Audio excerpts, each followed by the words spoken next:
Magandang umaga sa inyong lahat. So, nakapulot ako ng mga maliit na pot. So, ngayon, kahit nakapulot ako, may isa-share na naman ako sa inyo itong regarding sa aking fish scale na sinabi ko na before na madali lang buhayin. So, mali pala ako. So, ito yung fish scale ko. Lagay muna natin ito sa baba. Ito yung fish scale ko. Ginawa kong mini forest. So, kailangan na siyang tupian o alutan. So, ang isi-share ko sa inyo, itong aking mga seedlings nga fish scale nga nandito. Seedlings ako ng fish scale. So, ang dami kong mga seedlings dito. Makikita nyo yung mga stock. Mamatay. So, ang nabuhay dito sa itong container na ito is dalawa lang. Ito lang. Saka ito. Dito naman sa kabila.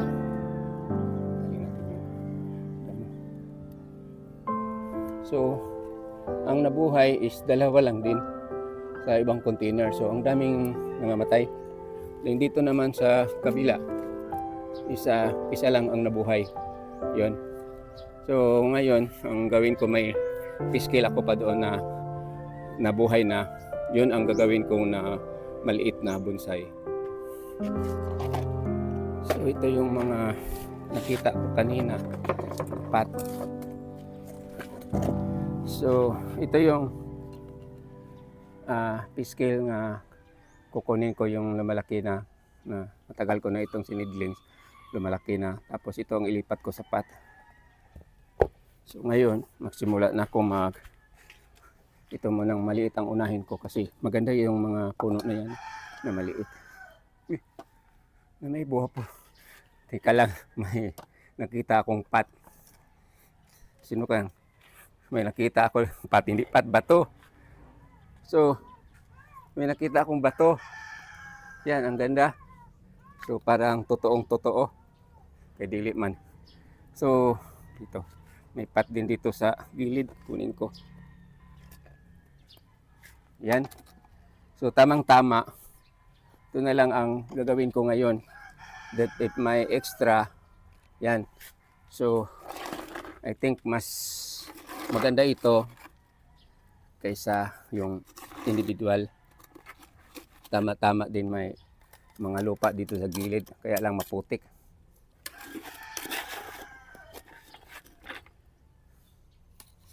Itong mahirap tayo na mag-vlog tapos iskulang tayo sa mga kagamitan, wala tayong assistance. So, putol-putol yung video.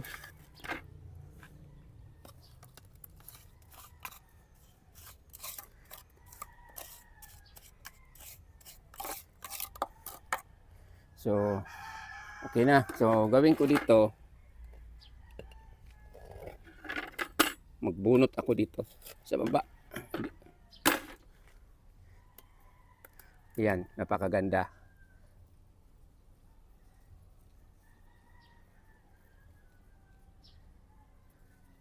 Tapos, babalutan ko na lang then lagyan dito sa baba, saka sa kabilang pikas. So, itong bunutin ko itong matangkad.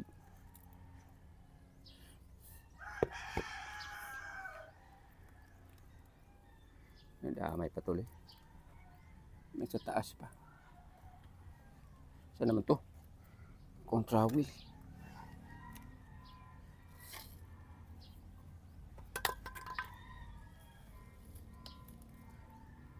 So, everyday, ito ang ginagawa ko. Kahit ano na lang nasa isip ko para makita itong pang-pang. Isagilid natin. Then, ibaba. Lubungkas ubos dung. Then, after alutan. Then, ito naman,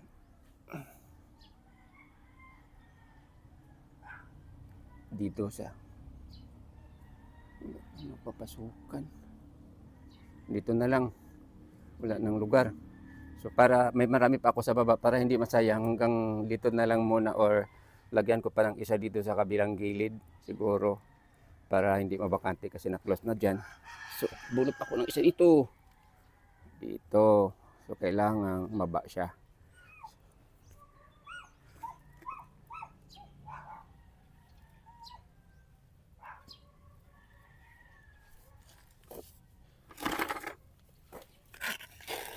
Ay, ito ang mahirap.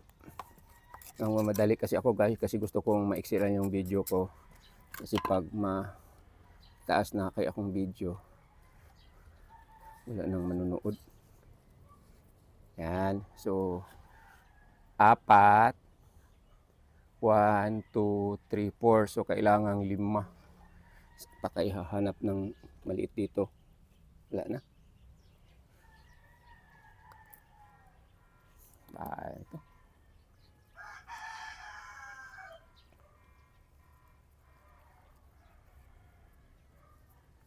Ayan, dyan siya sa gitna. Ngayon, so forma na siya. Yun ang itsura. So, natanim ko na. Dagdagan ko na lang ng soil. Ito ang itsura. Nag-a-adjust ako kanina kasi malabo pala. Yung sa likod ang magandang pagkakuha. Dito sa harap, pangit. So, i-ano ko na lang yun, ikakat. Then, ang gawin ko nito para maging maganda siya is, sana yun. Dali ito. May nakuha ako dito ng mga damong plat, parang Bermuda. Yan.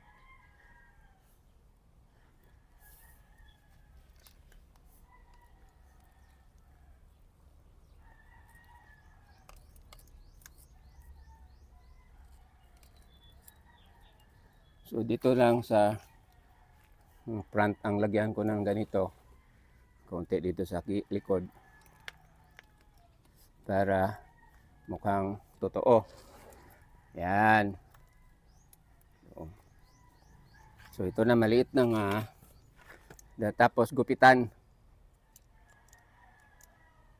So ito siya, i-maintain na lang ito na parang small landscape.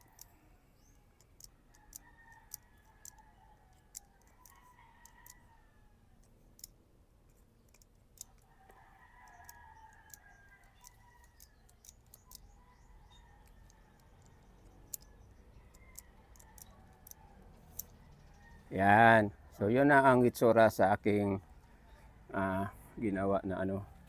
So magkuha pa ako ng, siyempre kailangan nating lagyan ng tubig. Kuha ako ng tubig. So ito na yung gagawin after matapos para madinigan. So yan. So ito na yung hitsura sa aking ginagawa na parang landscape sa aking prescale bonsai materials. Yung sa likod bakante. So ito yung harap niya. Tapos ito yung mga maliit ko na materials na mga salin na ginawa ko lang individual pot yan. Maliit na bonsai. So bali 5 ito sila. Ito lang 2 ang ipapakita ko kasi pangit yung pot yung iba. Yung ordinary plastic na bitaw. So yun. So for this morning, ito lang masishare ko sa inyo. Itong aking paggawa ng parang landscape forest na may kasamang rock. So again, maraming salamat sa panonood. God bless you all. Have a nice morning ahead of you. Bye-bye.